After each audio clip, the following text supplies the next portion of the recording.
Thank you. Much obliged to you. Much obliged. Thank you. Thank you. Much obliged. Much obliged to you. Well, thank you, folks. I like telling stories, and I like listening to stories on account of the way I see it. If folks don't tell stuff, then they won't nobody know about it.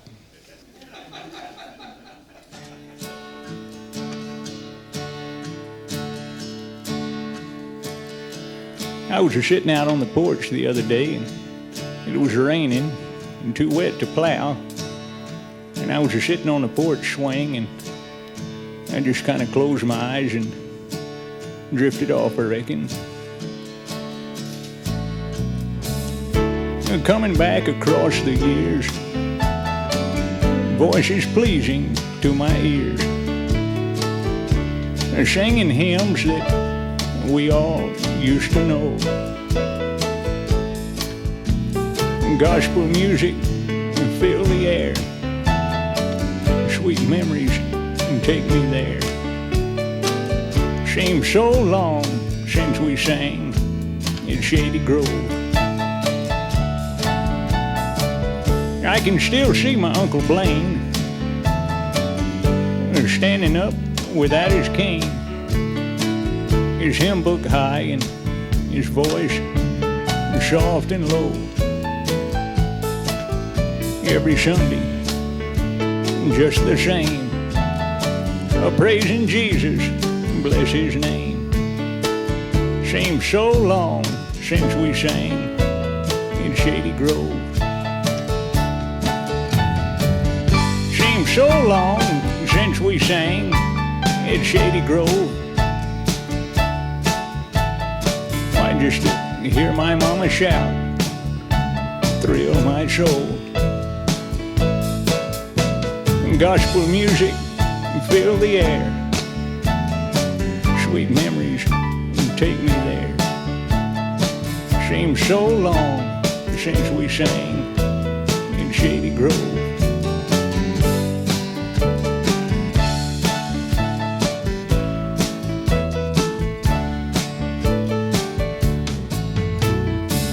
In his best voice, the Reverend Wood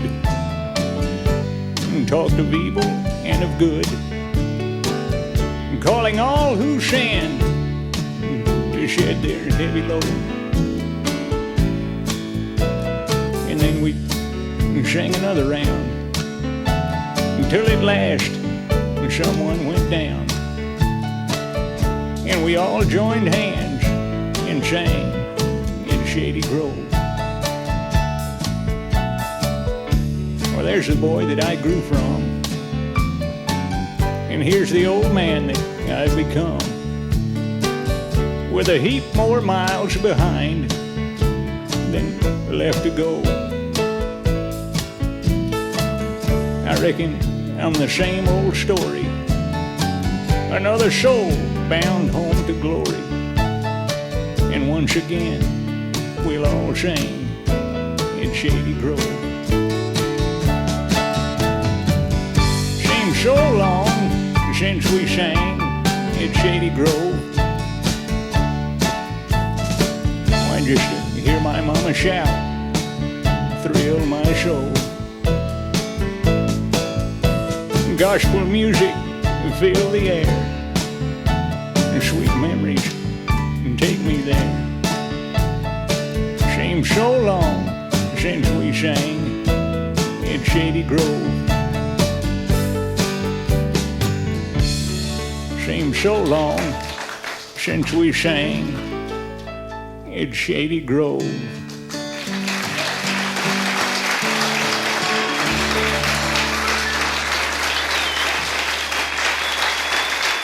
I'm much obliged. I'm much obliged to you. You know, sometimes a fella takes on a job of trying to save a little money or help somebody out, and it don't always go the way he planned to. And he finds himself in a heap of trouble. It's like the other day now. Milton Crabapple's got one of these little green birds they call a parakeet. Well, now he got so's he wouldn't eat.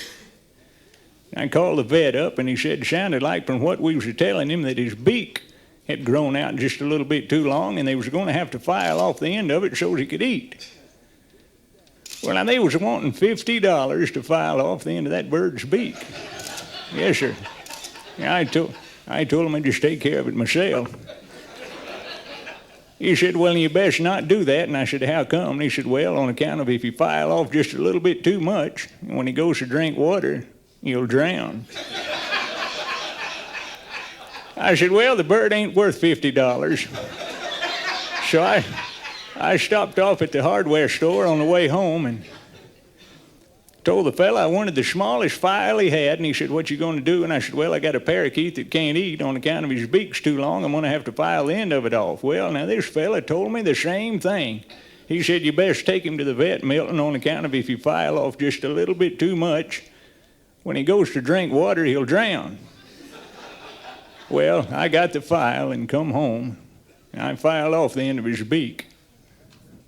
Well, now I got to get Grandma Crabapple a new bird.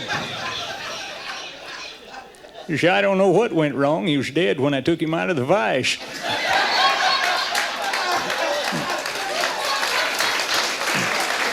Yes, sir.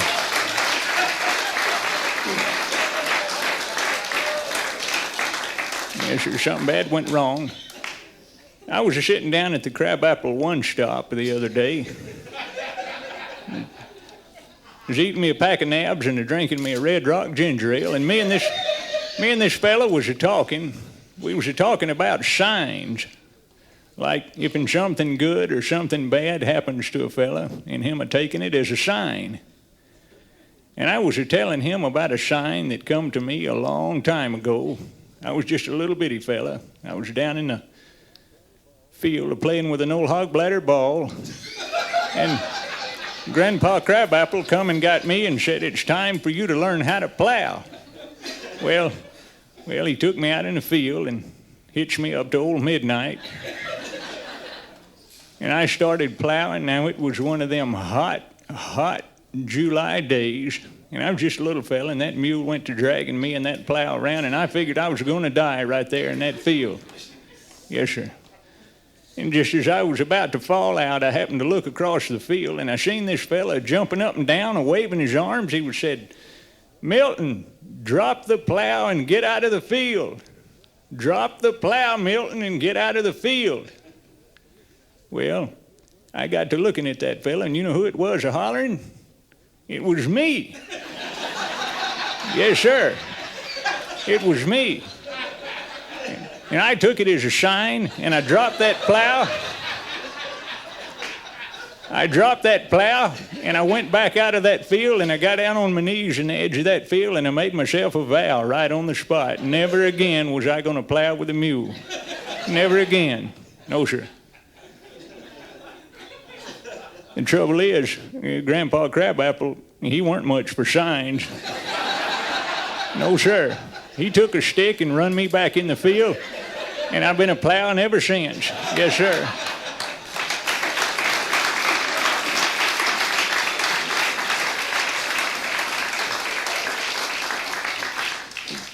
I get everything wrote down on the back of my guitar so as I wouldn't forget it. And I borrowed it from that fella. It's one of them Martin guitars. I didn't put no tape on it, though. Not on a nice guitar, no, sir. I used that epoxy glue where it wouldn't come off. And just like Grandpa, I've got one old black mule I call Midnight. That gol-darn mule. I reckon he's about as ornery as any critter that ever was, yes, sir.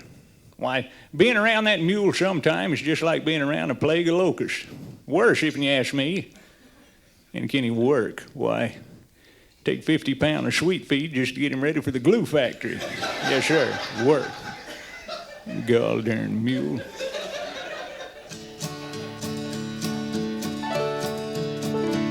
Now, if I step through that barn door with a halter in my hand, old Midnight'll head for the lower 40, get just as far away as he can. If there's a field to plow, a stump to pull, or I've got some hauling to do, I'll have to spend the better part of my morning chasing down that gol-darn mule. Well, once he's finally all hitched up and we come to the end of a row, why, he don't know G from haw nor giddy up from woe. And the older he gets, the more spiteful. I don't complain much as a rule, but my work would be a heap more pleasant if it weren't for that gol-darn mule. Now, he don't take well to plowing, no sir. Why, he don't like work at all. He bucks it and I try to ride him, and he don't come when I call.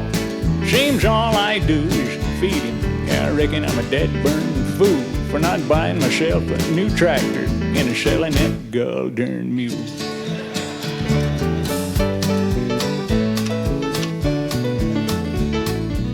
Now, I reckon that old mule, well, he's a lot like me. His back is bent and he's gray and old and his eyes ain't what they used to be. But we cleared this land, him and me, with just a handful of farming tools. And I reckon I wouldn't have come this far if it weren't for that gol-darn mule. Yes, sir. Now, when Grandpa Crabapple passed away, he was 93. And I'll never forget the final words that old man said to me. He said, Milton, if you want to work this land, ask the good Lord to see you through and forgive you for all the time you'll spend cussing that gol-darn mule. Now, he don't take well to plowing, no sir. He don't like work at all. He bucks it and I try to ride him, and he don't come when I call. Seems all I do is feed him. I reckon I'm a dead-burning fool for not buying myself a new John Deere and selling that gol-darn mule. That gol-darn mule.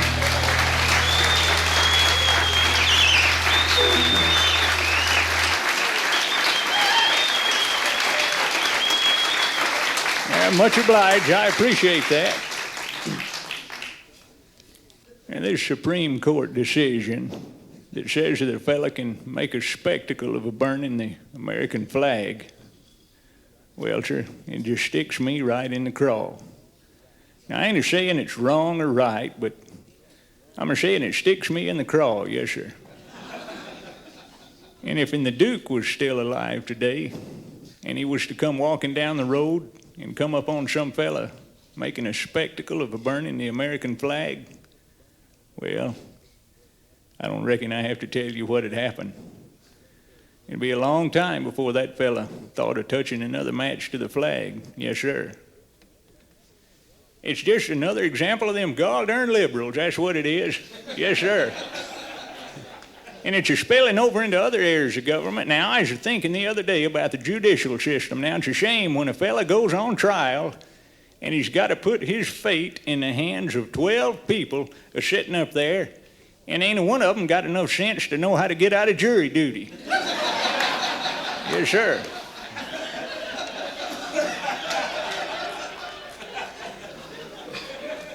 Yeah, I can't see out of these glasses, but I use them to hold my nose down so I can see over the top of it.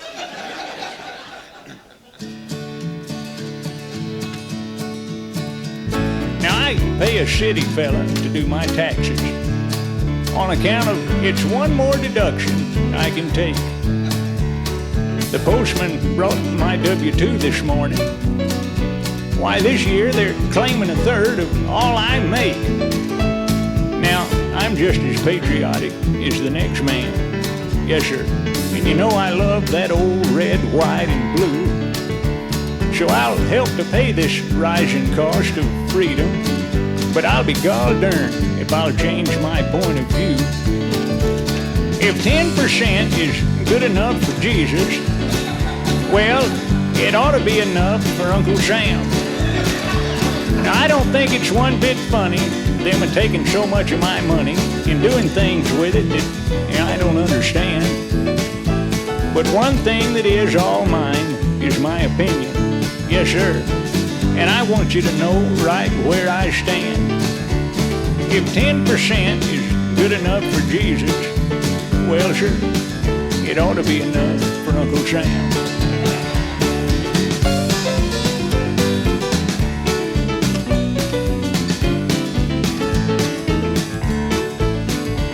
Now, some of them folks we've been sending off up to Congress, they think all you have to do is spend and spend.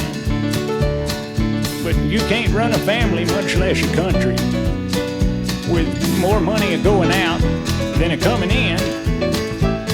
And that old debt just keeps on getting bigger.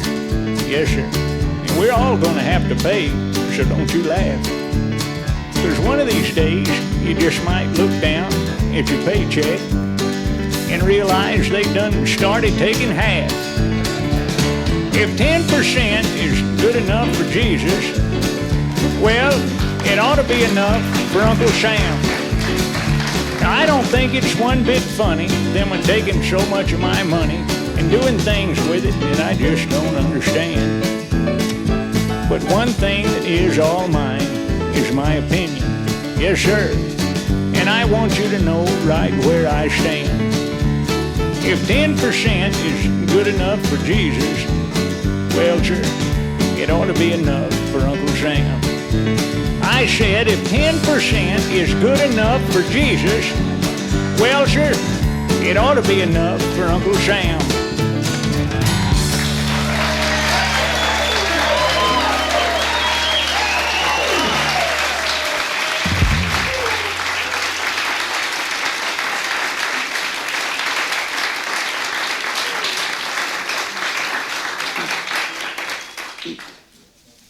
Grandpa Crabapple didn't have his real teeth. And he had a set of them artificial teeth that he used to keep in a mug beside the bed. And me and my brother O.C. decided one time we'd have fun of taking them teeth off to school. We'd have a good time with them teeth, bring them home and put them back in his mug, and you wouldn't never know the difference. Well, and we was having a good time with them teeth at school, too. And we got in a marble game. And ended up losing them teeth on a marble shot. Yes, sir. Gambled them right off. Well, and we was on the way home knowing that we was in a whole heap of trouble. And on the way home, we cut through the woods, and that's when we come on it. We come on a dead mule. And there weren't nothing left but a skeleton. Yes, sir. And we got to looking at that mule's teeth. Well, we both got the idea at the same time. Now, we took a pocket knife out and went to whittling on that mule jawbone, and it weren't long till we had him looking just about like Grandpa's teeth. And we carried him home and put him in his mug.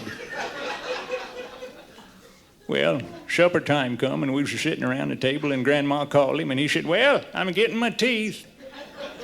And he come in the kitchen wearing them mule teeth and never knowed the difference. Never knowed the difference. He was buried in them mule teeth. Never knowed the difference. Of course, he always looked kind of like he'd lost a little weight. And sometimes he'd smile and his lips would curl back. But he was all right, and he wore them teeth.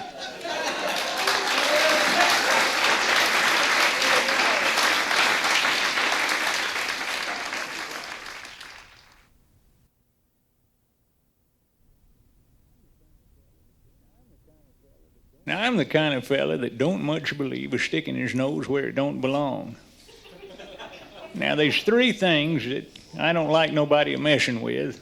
That's my family, and my belongings, and my religion. But now, from time to time, there'll be somebody come around to my place and knock on the door, and I'll go to the door, and they come to talk to me about religion. Well, I tell them I've done got religion. And then they want to go and tell me how come I need to get shut of my religion and pick up their religion on account of their religion and being better than my religion. And this morning I was out plowing, and I seen these two fellas coming down the road. They was riding bicycles. And they looked like they was dressed up to go to Sunday school. And they come right on out in the field, walked up to me, and the fella said they come to talk to me. I told them, well, I didn't have time to talk. I said I got too much work to do. And the fella just kind of stood himself up real tall and pointed his finger right at me and says, "You mean you don't have time for the Lord?" Imagine him saying that to me. Rile me up. I just pointed my finger back at him and I said, "Fella, if you can prove to me you're the Lord, I'll make time." Yes, sir.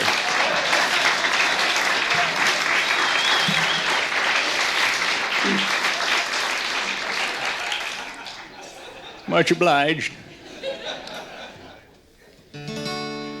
They sang "I'll Fly Away" as the plate was passed around at an old-time tent revival in a field outside of town. And I stepped in through the tent flap just in time to see him stand. He was like a mountain dressed in black with a Bible in his hand. Now, he preached with a reverence I'd never heard before. He said, "Hear the voice of Jesus. He's just outside the door."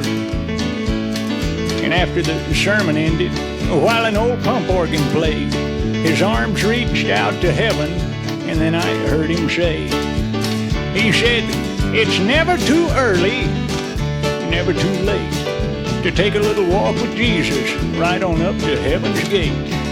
Glory, hallelujah, sinner, don't you wait. It's never too early, never too late."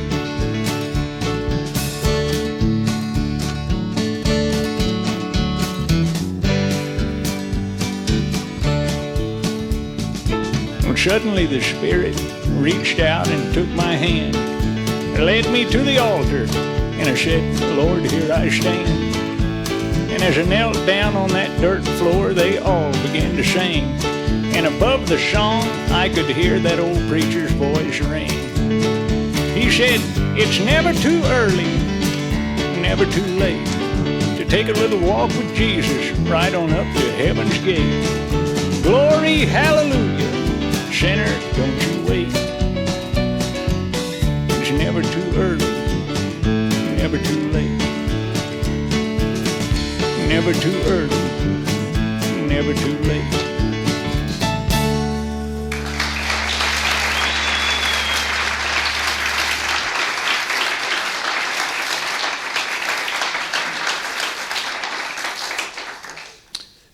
Now, I got a sister that lives down in Florida, a place called Pepsi-Cola, Florida,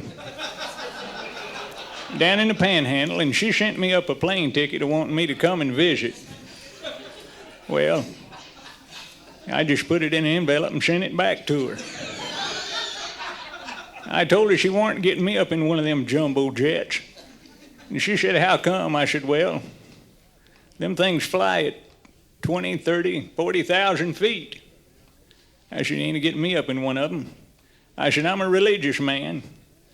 It says in the Bible, plain as day, 'Lo, I will be with you always.'"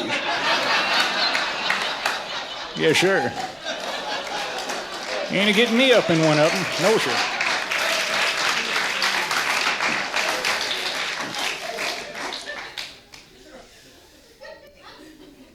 I've been reading in the newspapers about this corporal punishment in the schools.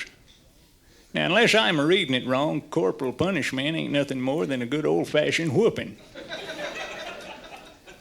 And the way I see it, if you take 25 or 30 young'uns and put them all in one room and lock them up day after day after day with just one teacher in there to look out for them, well, it ain't going to be long where somebody's going to be in need of a whooping. Yes, sir. And like as not, that teacher's going to be ready to give it to them, too. And we got lots of whoopings growing up, and I remember Grandpa Crabapple was a good whooper. Now, he could lay it to a fella, but he always done it with a lot of love and respect. And I don't recall one time of being mad at him for whooping me. I always felt kind of bad that he was having to do it. Like it was my fault. But Grandma Crabapple, now she was bad to whoop in a fit of anger. And it wasn't so much a whooping as it was a flogging. And she would whoop a fella with whatever she happened to have in her hand, be it a broom or a hairbrush or a hickory. And a fella had to be careful about when he made her mad, because you didn't want to make her mad while she was hoeing in the garden or chopping wood. No, sir. And I remember one time she was going to whoop my brother O.C., and he run from her.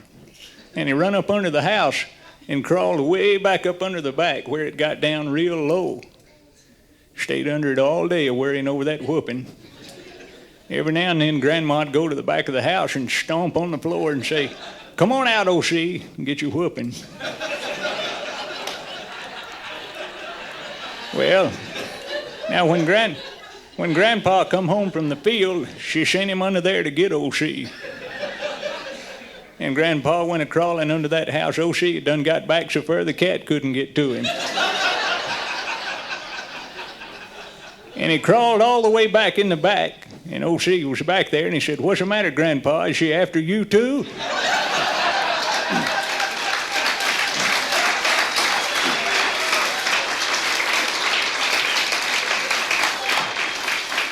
Now, I was always the one to stand and take a whooping, but O.C. was either going to run or try to lie his way out of it. And I remember the time we had the slingshots, and we was going to shoot an old mockingbird off the end of the barn on account of he'd been a-whistling all night long and keeping us awake. And just as we was sneaking up on him, we seen this old bald head a-moving down the road over the hedgerow, and we knowed it was old man Eatrish walking up to Crabapple. Well, now O.C. never meant to hit old man Eatrish, but he slung a rock off out that way with that slingshot, and it hit old man Eatrish right in the top of that bald head. Well, we run in the house and hid, and it weren't long till Grandpa called us outside. And he said, "Which one of you shot old man Eatrish?" Well, O.C. said, "I done it, Grandpa." I said, "I ain't gonna lie, Grandpa. He did do it." So Grandpa cut him a big hickory and was a-coming across the yard a-trimming it off with a pocket knife, and that weren't no little leg switch. It was a sure enough whooping hickory. And O.C. knowed he was in a heap of trouble. And I could tell he was trying to come up with some way to get out of that whooping. Well, Grandpa picked him up by one arm, and just as he was getting ready to whoop him, O.C. said, "Grandpa, it was an accident. The whole thing was an accident." And he said, "Well, how in tarnation can a fella shoot another fella in the head with a slingshot and call it an accident?" O.C. said, "I was just a-cleaning that thing, and it went off."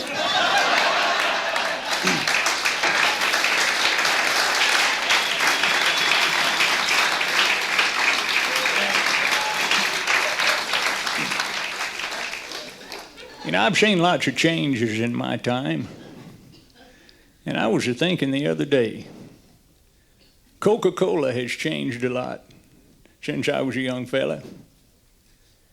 Now, it don't taste the same, don't look the same. It don't come in them same kind of bottles.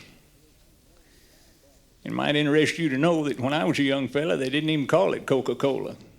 Now, they used to call it dope. Yes, sir. And that was a hard change to get used to switch from calling it dope to start calling it Coca-Cola. Every now and then I'll still slip up, and it gets me in a lot of trouble. Yeah, like the other day, I was coming back from Crabapple, and I was tuning in my radio, and the policeman pulled me over and said I was weaving down the road in my truck. He wanted to know what the problem was. I said, "Well, I was just fumbling with the radio. I guess I wasn't paying attention." He said, "Well, you best get this truck straightened out if you want to keep driving it." I said, "Well, just up Crabapple picking up some dope." Well, he didn't appreciate it at all, no sir.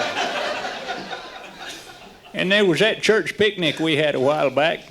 They was deciding what everybody was going to bring, and the preacher said, "Milton, what do you want to bring to the picnic?" I said, "Well, I'll stop and pick up some dope." No sir.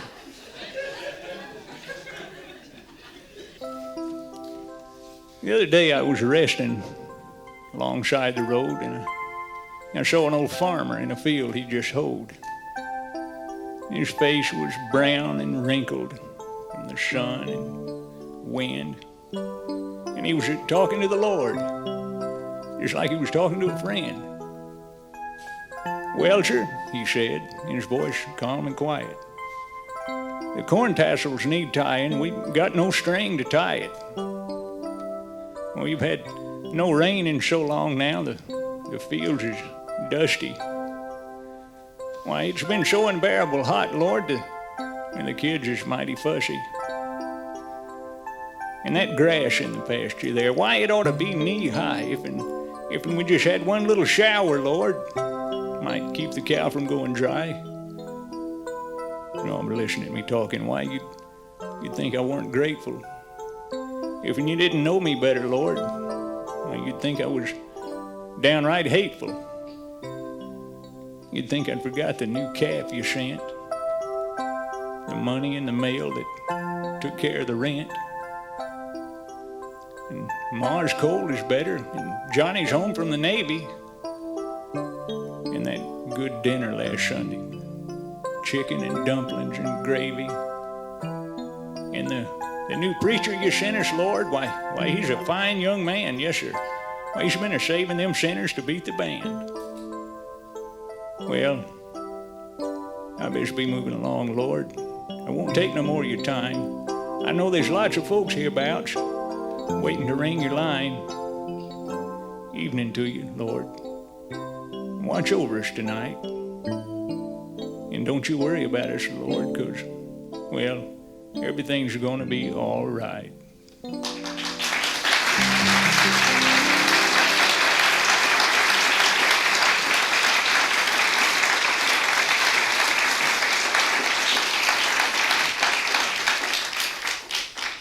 Fella gets kind of old, he can't do a lot of the things he used to do. And I was having some water running in under the barn, and I was going to have to dig a ditch down around the side of it to carry the water off out in the field. Well, I hired this fella, and he come over, claimed he was in construction. And I was showing him what all I wanted done. I handed him the shovel. He said, well, he really preferred to operate heavy equipment. Yes, sir. I just told him to get busy shoveling, and by this evening that shovel would be plenty heavy enough for him. Yes, sir.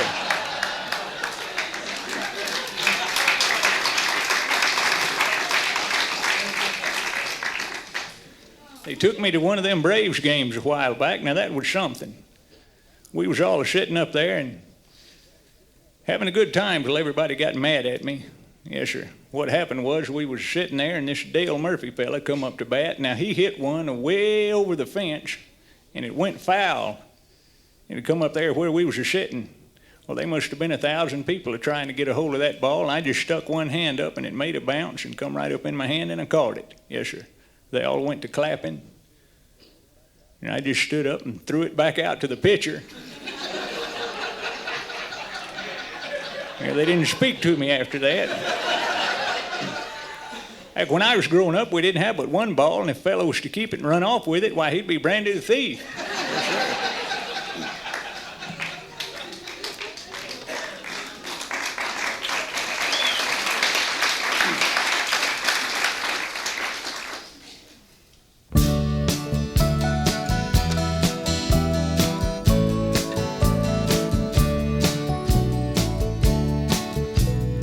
Well, the whippoorwill roost on the telephone pole when the Georgia sun goes down.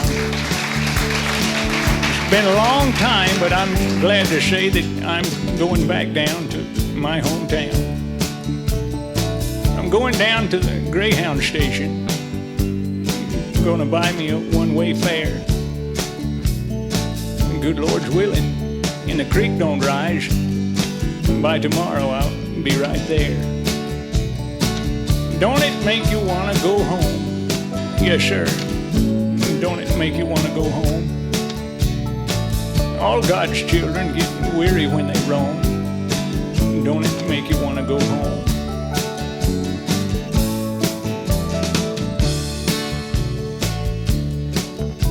Well, there's a 6-lane highway down by the creek where I went skinny dipping as a child. In one of them drive-in shows where the meadow used to grow and the strawberries used to grow wild. And there's a drag strip down by the riverside where Grandpa's cow used to graze. Now the grass don't grow and the river don't flow like they did in my childhood days. Don't it make you want to go home? Yes, sir. Don't it make you want to go home? All God's children get weary when they roam. Don't it make you want to go home? Don't it make you want to go home? Yes, sir. Don't it make you want to go home? All God's children get weary when they roam. Don't it make you want to go home? Don't it make you want to go home?